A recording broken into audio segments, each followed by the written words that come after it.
மே மாதம் 1ஆம் தேதி வியாழக்கிழமை, தொழிலாளரான புனித யோசேப்பின் திருவிழா, வணக்க மாதத்தின் முதல் நாள். அன்புக்குரியவர்களே, மே மாதமானது அன்னை மரியாவுக்கு ஒப்புக் கொடுக்கப்பட்ட மாதமாக இருப்பது நாம் அனைவரும் அறிந்த ஒன்று.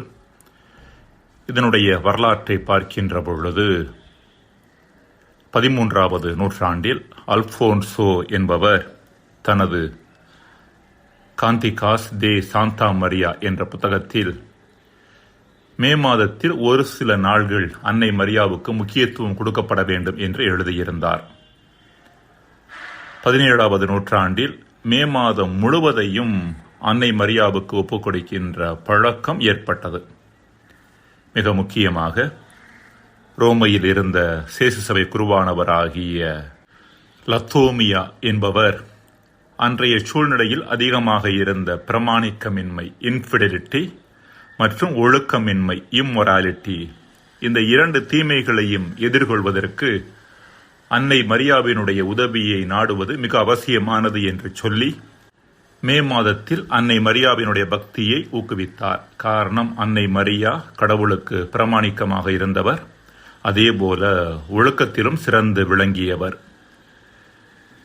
1965வது ஆண்டு திருத்தந்தை 6ஆம் பவுல் என்பவர் தனது மென்சே மாயோ என்ற சுற்றுமுடல் வழியாக மே மாதம் என்பது மரியாவின் பக்திக்கான சிறந்த மாதம் என்று சொல்லி அதிகாரப்பூர்வமான உத்தரவை பிறப்பித்தார். அன்பிற்குரியவர்களே, அன்னை மரியினுடைய பக்தி நமது வாழ்வை மாற்ற வல்லது. எனவே இந்த மே மாதத்தில் நமது வீட்டிலேயே ஒரு சிறிய பீடம் அன்னை மரியாவுக்கு என்று அமைக்கலாம். ஒரு வெள்ளை துணியை ஒரு மேஜையின் மீது விரித்து அதன் மீது அன்னை மரியாவினுடைய சுரூபத்தை வைத்து ஒவ்வொரு நாளுமே குடும்பத்தோடு இணைந்து திருச்செவமாலை ஒப்புக் கொடுக்கலாம். அன்னை மரியாவை புகழ்ந்து பாடல்கள் பாடலாம். இவை அனைத்தும் குடும்பத்தை ஒன்றிணைப்பதோடு அன்னை மரியிடம் விளங்கிய நற்குணங்களாகிய கடவுளுக்கு பிரமாணிக்கமாக இருத்தல், தாழ்ச்சியாக இருத்தல், விட்டு கொடுத்து வாழ்தல், ஒழுக்க நெறியோடு வாழ்தல் போன்ற நற்பண்புகளை நாம் பெற்றுக்கொள்வதற்கு உதவியாக இருக்கும். இந்த மாதம் அன்னை மரிக்கு முக்கியத்துவம் கொடுக்கக்கூடிய மாதமாக இருக்கட்டும்.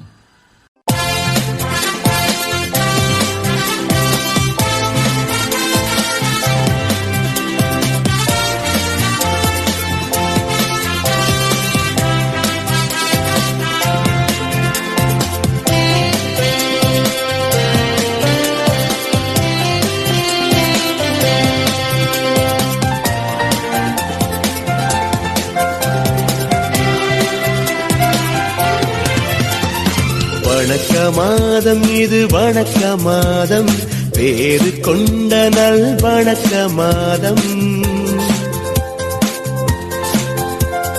வணக்க மாதம் இது, வணக்க மாதம், பேரு கொண்ட நல் வணக்க மாதம்.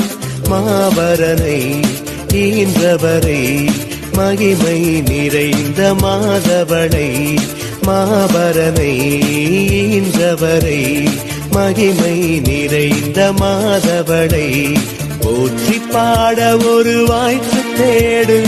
உள்ளங்கள் நிறையும் தூய மாதம், போற்றி பாட ஒரு வாய்ப்பு தேடு. உள்ளங்கள் நிறையும் தூய மாதம். வாழ்க வாழ்க மரியே, எங்கள் ஏக தாயே வாழியவே. வாழ்க வாழ்க மரியே.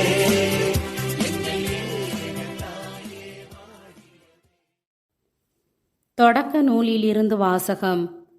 அதிகாரம் 1. இறை வார்த்தைகள் 26 அதிகாரம் 2, 3 முடிய. கடவுள் மானிடரை நம் உருவிலும் நம் சாயலிலும் உண்டாக்குவோம். அவர்கள் கடல் மீன்களையும் வானத்து பறவைகளையும் கால்நடைகளையும் மண்ணுலகு முழுவதையும் நிலத்தில் ஊர்வன யாவற்றையும் ஆளட்டும் என்றார். கடவுள் தம் உருவில் மானிடரை படைத்தார். கடவுளின் உருவிலேயே அவர்களை படைத்தார். ஆணும் பெண்ணுமாக அவர்களை படைத்தார். கடவுள் அவர்களுக்கு ஆசி வழங்கி, பலுகி பெருகி மண்ணுலகி நிரப்புங்கள், அதை உங்கள் ஆற்றலுக்கு உட்படுத்துங்கள். கடல் மீன்கள், வானத்து பறவைகள், நிலத்தில் ஊர்ந்து உயிர் வாழ்வன அனைத்தையும் ஆளுங்கள் என்றார். அப்பொழுது கடவுள், மண்ணுலகெங்கும் உள்ள விதை தரும் செடிகள், பழமரங்கள் அனைத்தையும் உங்களுக்கு நான் கொடுத்துள்ளேன். இவை உங்களுக்கு உணவாகட்டும். எல்லா காட்டு விலங்குகள், வானத்து பறவைகள், நிலத்தில் ஊர்வன ஆகிய அனைத்து உயிரினங்களுக்கும் பசுமையான செடிகள் அனைத்தையும் நான் உணவாக தந்துள்ளேன் என்றார். அது அவ்வாறே ஆயிற்று. கடவுள் தாம் உருவாக்கிய அனைத்தையும் நோக்கினார். அவை மிகவும் நன்றாயிருந்தன. மாலையும் காலையும் நிறைவுற்று 6ஆம் நாள் முடிந்தது. விண்ணுலகும் மண்ணுலகும் அவற்றில் உள்ள அமைப்புகள் அனைத்தும் உருவாக்கப் பெற்று நிறைவேறின. மேலும் கடவுள் தாம் செய்த வேலையை 7ஆம் நாளில் முடித்திருந்தார். அவர் தாம் செய்த வேலைகள் அனைத்தையும் நிறைவு பெறச் செய்து 7ஆம் நாளில் ஓய்ந்திருந்தார். கடவுள் 7ஆம் நாளுக்கு ஆசி வழங்கி அதை புனிதப்படுத்தினார். ஏனெனில் கடவுள் தாம் செய்த படைப்பு வேலைகள் அனைத்தையும் நிறைவு பெறச் செய்து அந்நாளில்தான் ஓய்ந்திருந்தார். ஆண்டவரின் அருள்வாக்கு. இறைவா, உமக்கு நன்றி. நற்செய்தி வாசகம். புனித மத்தேயு எழுதிய தூய நற்செய்தியிலிருந்து வாசகம். அதிகாரம் 13, இறை வார்த்தைகள் 54 தொடங்கி 58 முடிய. அக்காலத்தில் இயேசு தமது சொந்த ஊருக்கு வந்து அங்குள்ள தொழுகை கூடத்தில் அவர்களுக்கு கற்பித்தார். அதை கேட்டவர்கள் வியப்பில் ஆழ்ந்தார்கள். அவர்கள், எங்கிருந்து இந்த ஞானம் இவருக்கு வந்தது? எப்படி இந்த வல்ல செயல்களை செய்கிறார்? இவர் தச்சருடைய மகன் அல்லவா? இவருடைய தாய் மரியா என்பவர்தானே? யாக்கோப்பு, யோசேப்பு, சீமோன், யூதா ஆகியோர் இவருடைய சகோதரர் அல்லவா? இவர் சகோதரிகள் எல்லாரும் நம்மோடு இருக்கிறார்கள் அல்லவா? பின் இவருக்கு இவை எல்லாம் எங்கிருந்து வந்தன என்றார்கள். இவ்வாறு அவரை ஏற்றுக்கொள்ள அவர்கள் தயங்கினார்கள். இயேசு அவர்களிடம், தம் சொந்த ஊரிலும் வீட்டிலும் தவிர மற்றெங்கும் இறைவாக்கினர் மதிப்பு பெறுவர் என்றார். அவர்களுக்கு நம்பிக்கை இல்லாததால் அவர் அங்கு பல வல்ல செயல்களை செய்யவில்லை. ஆண்டவரின் அருள்வாக்கு. கிறிஸ்துவே, உமக்கு புகழ். அன்புக்குரியவர்களே, மோட்டார் வாகன உலகின் முடிசூடா மன்னனாக திகழ்ந்த ஹென்றி ஃபோர்டிடம் ஒருவர், நீங்கள் மிகச்சிறந்த அறிவாளியும் திறமைசாலியுமானவர், அதனால் தான் உங்களால் இந்த அளவிற்கு உயர்ந்திருக்க முடிந்திருக்கிறது என்றார். அதற்கு ஃபோர்டு, அறிவாவது மண்ணாங்கட்டியாவது, உங்களிடம் உள்ள அதே திறமைதான் என்னிடமும் உண்டு. ஆனால் நான் விடாமுயற்சியோடு கடினப்பட்டு உழைத்தேன், அதுதான் வித்தியாசம் என்றாராம். மே தினமாகி இன்று நாம் உழைப்பிற்கு விழா எடுக்கின்றோம். 19ஆம் நூற்றாண்டில் தொழிலாளர்களுக்கான வேலை நேரம் 8 மணி நேரம் என்று அமெரிக்காவில் வரையறுக்கப்பட்டது. மேலும் கம்யூனிஸ்டுகளும் சோசியலிஸ்டுகளும் மே மாதம் 1 தேதியை உழைப்பாளர் தினமாக கொண்டாட ஆரம்பித்தனர். இன்று வரை அது கொண்டாடப்பட்டு வருகின்றது. உழைப்பின் மேன்மையை உணர்த்தும் தினமாகவும் உழைப்பாளர்களை அங்கீகரிக்கும் தினமாகவும் இது இருக்கின்றது. உப்பிட்டவரை உள்ளளவும் நினை என்பது தமிழ் பழமொழி. இதனுடைய அர்த்தம், நமக்கு உதவி செய்பவர்களை நாம் எந்நாளும் மறக்கக்கூடாது என்பது நமக்கு தெரியும். இதே பழமொழியை நாம் இப்படியும் புரிந்து கொள்ளலாம். தம் உழைப்பின் வியர்வை துளியால் நிலத்திற்கு உப்பு இடுகின்ற உழைப்பாளிகளை நாம் நினைக்க வேண்டும், அவர்களை என்றும் மறக்கக்கூடாது என்று. அன்புக்குரியவர்களே, விவிலியத்தின் பின்னணியில் பார்க்கின்ற பொழுது உழைப்பின் மட்டில் 2 விதமான பார்வைகள் இருப்பதை நாம் உணர முடியும். ஒன்று, உழைப்பை கடவுளின் சாபமாக பார்ப்பது. ஏதேன் தோட்டத்தில் மனிதர் விலக்கப்பட்ட மரத்தின் கனியை உண்ட பின்பு கடவுள் ஆதாமை நோக்கி, உன் வாழ்நாளெல்லாம் வருந்தி நிலத்தின் பயனை நீ உழைத்து உண்பாய் என்றும், தொடக்க நூல் 3:17. நீ மண்ணிலிருந்து உருவாக்கப்பட்டதால் அதற்கு திரும்பும் வரை நெற்றி வியர்வை நிலத்தில் விழ உழைத்து உன் உணவை உண்பாய் என்றும் தொடக்க நூல் 3:19 சொல்வதாக நாம் வாசிக்கின்றோம். இப்படிப்பட்ட பார்வை விவிலியத்தை மேலோட்டமாக வாசிப்பதன் காரணமாக நம்மில் விளையும் பார்வை என்பதை நாம் புரிந்து கொள்ள வேண்டும். உழைப்பின் மட்டிலான எதிர்மறையான பார்வையாக இது இருக்கின்றது. இப்படிப்பட்ட பார்வை கொண்ட மனிதர்கள் உழைப்பிலிருந்து தப்பிப்பது எப்படி என்றுதான் எண்ணுவார்கள்.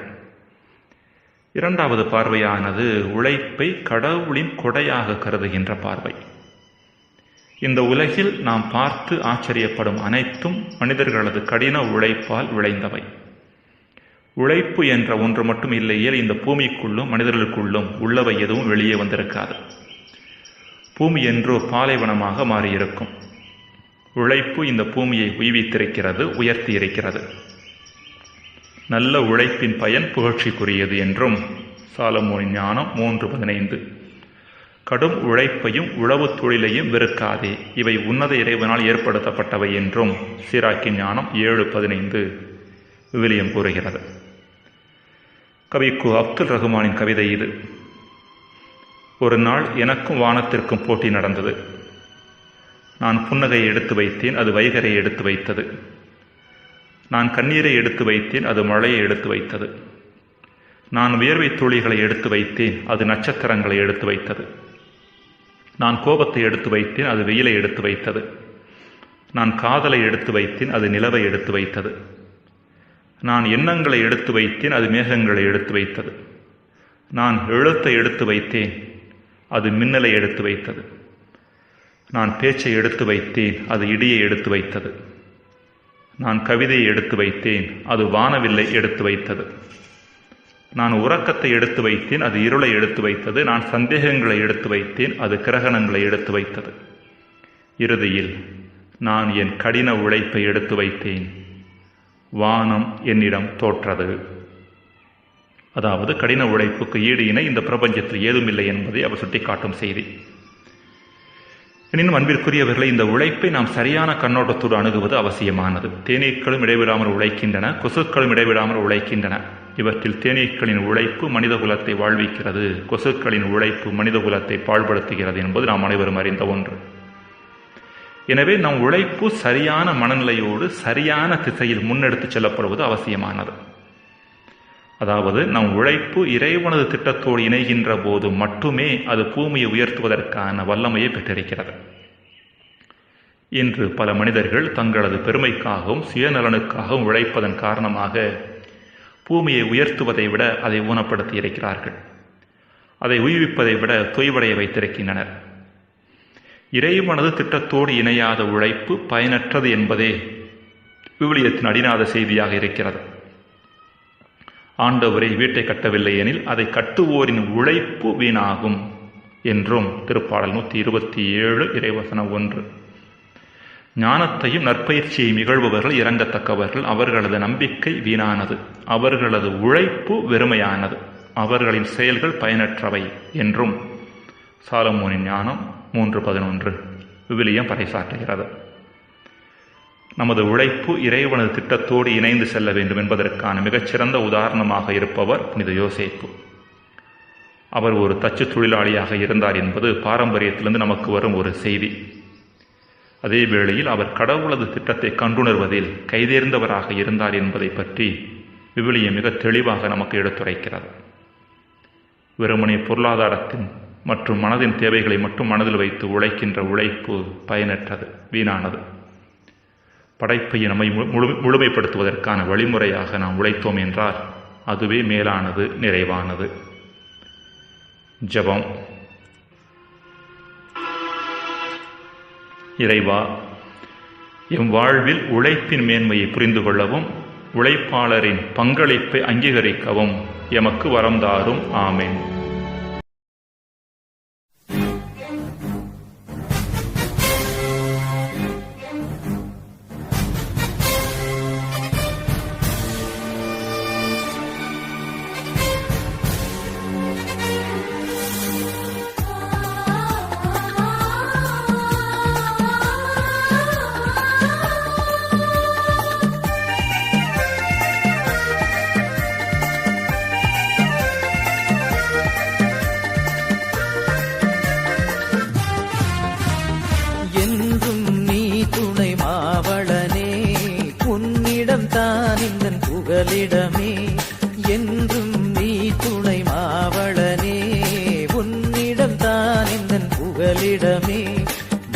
மனதிலெல்லாம் உன் நினைவே நன்மைகளின் காவலனே.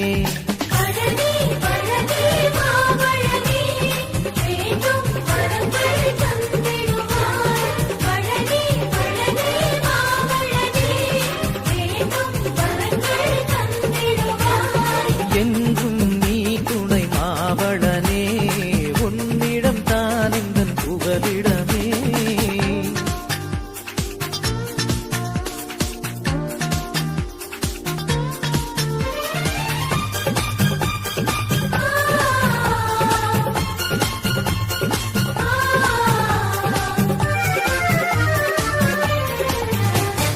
பேச்சினிலே வாய்மையையும் நெஞ்சினிலே தூய்மையையும் நீ தந்தால் வாழ்ந்திடுவேன். பேச்சினிலே வாய்மையையும் நெஞ்சினிலே தூய்மையையும் நீ தந்தால் வாழ்ந்திடுவேன். உண்மையின் வழியினில் நான் சென்று ஒவ்வொரு நொடியிலும் உழைத்திடுவேன். உன்னிலே பேரின்பம் கண்டிடுவேன், உன்னிலே பேரின்பம் கண்டிடுவேன்.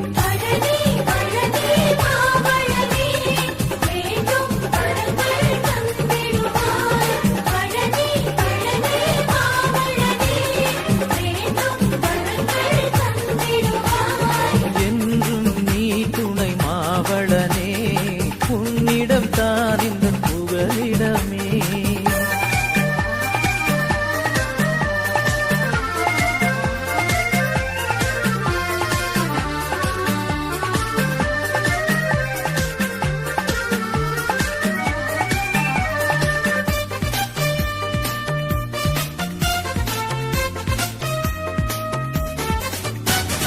துன்பத்திலும் நீ இருப்பாய், தந்தையாய் நீ காத்திருப்பாய். இறையருள் யாவையும் பெற்றருள்வாய். துன்பத்திலும் நீ இருப்பாய், தந்தையாய் நீ காத்திருப்பாய். இறையருள் யாவையும் பெற்றருள்வாய். உன்னருள் தனிலே வாழ்ந்திருப்பேன், உன் கரம் தனிலே மகிழ்ந்திருப்பேன். உன்னிலே பேரின்பம் கண்டிடுவேன், உன்னிலே பேரின்பம் கண்டிடுவேன்.